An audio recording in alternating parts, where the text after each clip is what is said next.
For today's bibimbap, you're gonna start with 1 cup of brown rice that I measured out in this cup and poured inside. Next, a very important step in all Asian cooking is to make sure that you wash the rice. Simply wash the rice by putting it in the rice cooker basket and by rinsing out all the starch, and you're gonna repeat this process 3 times. Every time you finish washing the rice, you're gonna simply drain it. And then you're gonna put in water again and repeat the same process 3 times. After you have washed your rice, fill the rice cooker with enough water. You want approximately double the amount of water as compared to the rice, or a little bit less than double. This would be a good ratio, and the rice cooker will take care of the rest. Within your rice cooker, select the brown rice function if you have that, and simply press cook to start the cooking process. And now it's cooking. This will ensure perfect fluffy rice every time.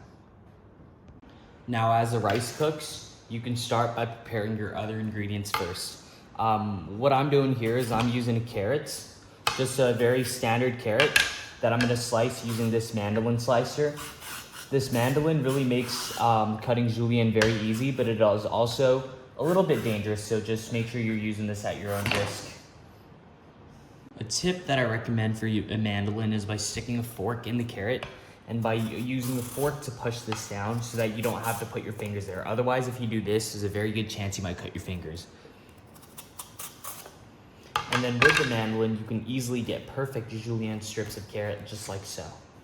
I'll set them in a bowl aside. You should end up with that. Next, we have some extremely large Korean king oyster mushrooms.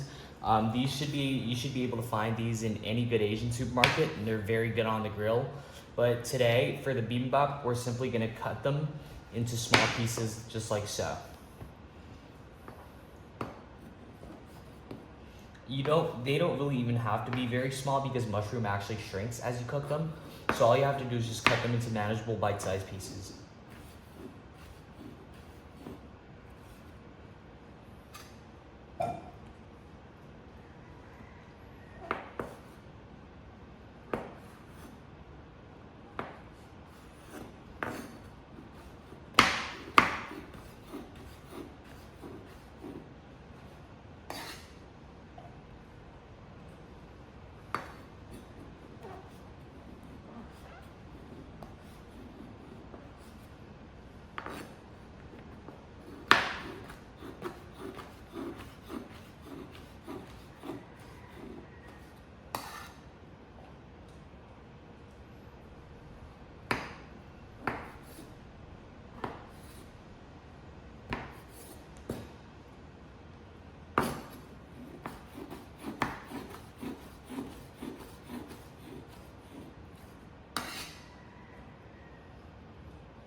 And you should end up with that. And here we have a block of just very normal Asian style tofu, which you're simply going to cube, and be gentle because tofu is very delicate, as I'm sure you know.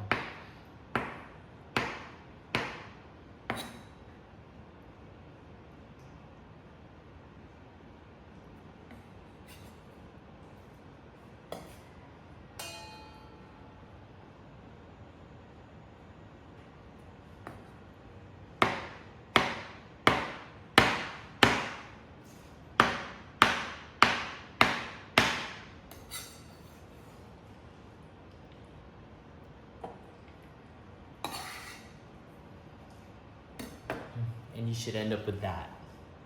Last but certainly not least, we have a little bit of washed spinach. Bring a small pot of water to the boil and begin blanching your spinach. Spinach will only blanch for like 10 to 20 seconds, and simply blanch them very quickly so that they can soften before pulling them out.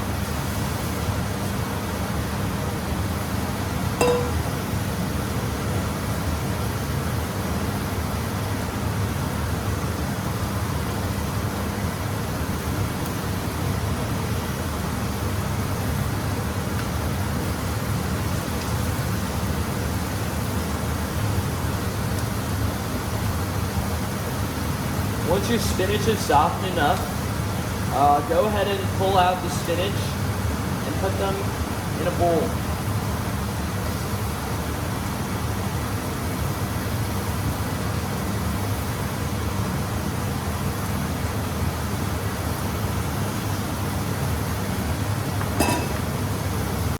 Begin with a pan on a medium-high heat with a little bit of neutral oil, and start by sauteing the mushrooms. As soon as the mushrooms get in the pot, change the heat down to medium or medium-low, as to ensure that the mushrooms can cook slowly. Debugging will take not very long, but it'll take longer than all the other vegetables, and so that's why we start with the mushrooms. At this point, the mushrooms don't need any seasoning yet. As you can see, the mushrooms are starting to release a little bit of that liquid. Mushrooms are naturally very liquidy. All you have to do is just slowly cook all this liquid off.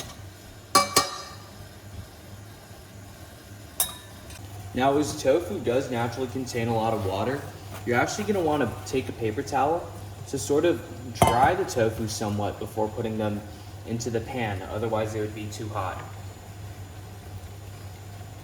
Start by doing so with the tofu, and make sure you get most pieces, and then you put them into a pan heated to medium-high. Now this will sputter because, as I said, tofu has some water, so please do be careful when you're doing this step. Now, once the mushrooms are sufficiently golden brown,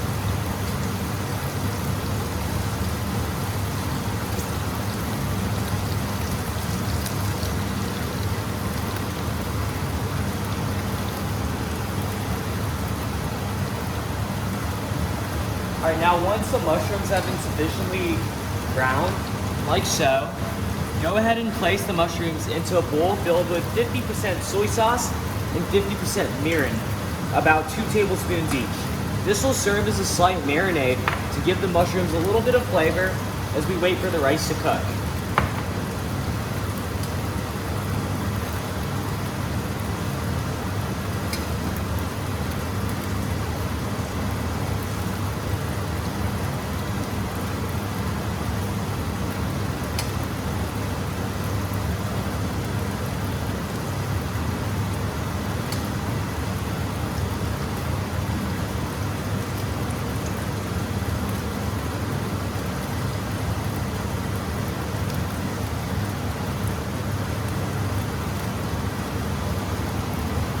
In the end, you should have your mushrooms marinating like so. Next, just very quickly saute the carrots in the pan where you've just cooked the mushrooms.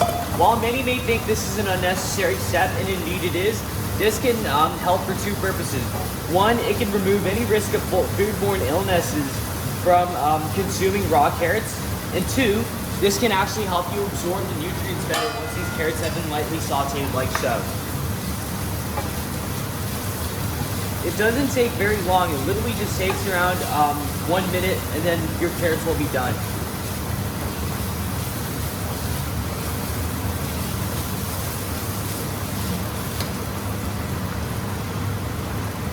And set aside.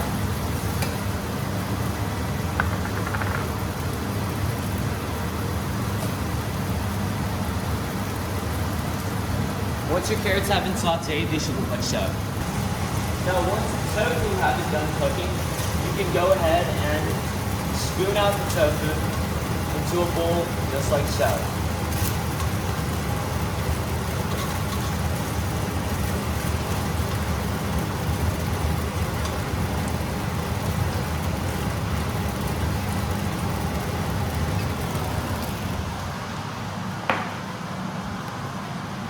Now all 4 of your condiments are ready. You have your mushrooms, you have your blanched spinach, you have your tofu, and you have your carrots. Everything, notice, is unseasoned as of right now. For now, we're just simply gonna put them in the fridge to chill until the rice is done. The rice still has 55 minutes, and in a Korean bibimbap, oftentimes the condiments are actually cold. Next, in a shallow bottom bowl, go ahead and place the rice onto a shallow bottom bowl and flatten it out for the easy placement of your toppings. Start by placing your carrots on 1/4 of the bowl, your spinach on another 1/4 of the bowl, and some of your tofu on another 1/4 of the bowl.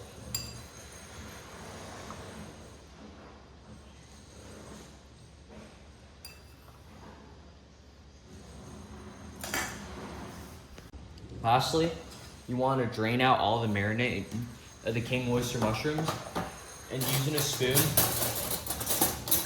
place all the mushrooms in the final 1/4 of the bowl, covering the rice. And there you have it, a completely vegan bibimbap. Just like that, brown rice, completely vegan bibimbap, perfect.